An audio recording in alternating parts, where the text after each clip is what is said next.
Israel के Gaza में Hamas के खिलाफ ऑपरेशन शुरू होते ही ईरान समर्थित कई चरमपंथी संगठनों ने इसराइल पर हमले शुरू कर दिए थे। हालांकि इन समूहों की इसराइल में बरसों पुरानी दुश्मनी है। बावजूद इसके अब तक छिटपुट हमले करने वाले ये समूह अब खुलेआम हमले कर रहे हैं। फिलिस्तीन के समर्थन में उतरे ये सभी समूह एक साथ मिलकर इसराइल पर हमलावर हैं। गाजा पर हमास के कब्जे का समर्थन करने वाले ये संगठन अब इसराइल को खुली धमकियां देने लगे हैं। हर दिन इन समूहों की ओर से भीषण हमलों को अंजाम दिया जा रहा है।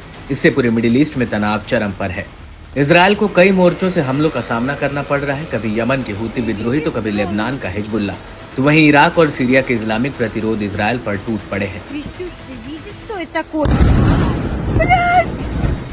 जिस बात का डर अमेरिका समेत पूरे मिडिल ईस्ट को था वही होने जा रहा है। दरअसल हिजबुल्लाह और इजरायल बॉर्डर 7 अक्टूबर के बाद से ही सुलग रहा है और हिजबुल्लाह रोजाना इजरायल पर दनादन रॉकेटों की बरसात कर रहा है, जिसमें कई इजरायलियों की जान भी गई है। लेकिन अब लेबनान से दागे गए रॉकेट ने 27 जुलाई 2024 को इजरायली कब्जे वाले गोलान हाइट्स को निशाना बनाया, जहां मजदल शम्स के ड्रूस शहर के फुटबॉल के ग्राउंड पर एक मिसाइल गिरी। दावा है कि इस हमले में 12 लोगों की जान चली गई है, तो वहीं 20 से ज्यादा लोग घायल भी हो गए। इसमें ज्यादातर युवा और बच्चे शामिल थे। ये हमला पिछले कई महीनों से चला आ रहा है। तीखी दुश्मनी के बाद भी ये एक भीषण हमला है। इससे दोनों देशों के बीच का संघर्ष और बढ़ने की आशंका जताई जाने लगी है। इसराइल और हिजबुल्लाह के बीच कभी भी अब भयंकर युद्ध छिड़ सकता है। इसराइल ने इस हमले के पीछे लेबनान के हिजबुल्लाह समूह का हाथ मानते हुए आरोप लगाया। साथ ही हमले में तमतमाए इसराइल ने तगड़ा जवाब देने की भी कसम खाई है। Hezbollah is attacking our citizens in the north, firing thousands of rockets and missiles and UAVs at northern Israel, targeting families, homes, and communities. The IDF is currently holding a situational assessment, and we will prepare for a response against Hezbollah. We will finish our assessments and we will act. घटना से जुड़े कई videos भी सामने आए हैं। इसमें देखा जा सकता है कि फुटबॉल ग्राउंड की दीवारें क्षतिग्रस्त हो गई हैं, तो वहीं बच्चों की साइकिलें गिरी हुई हैं।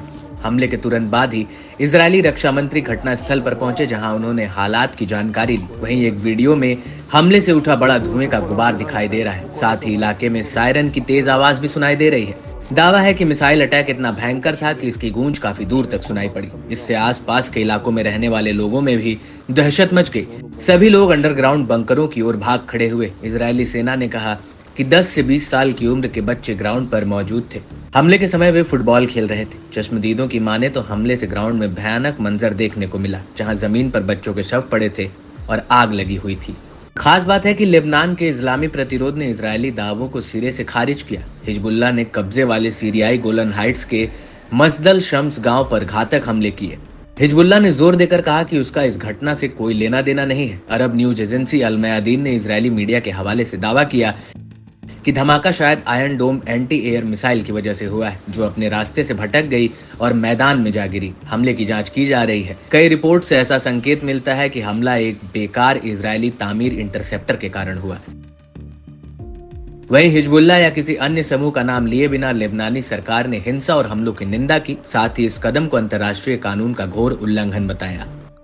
Fired a rocket at children playing soccer in a soccer field in Majd al-Shams in northern Israel.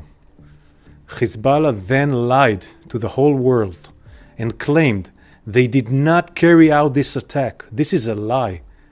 We can confirm that Hezbollah murdered 10 children in this brutal attack and injured more than 20 were injured in this brutal attack.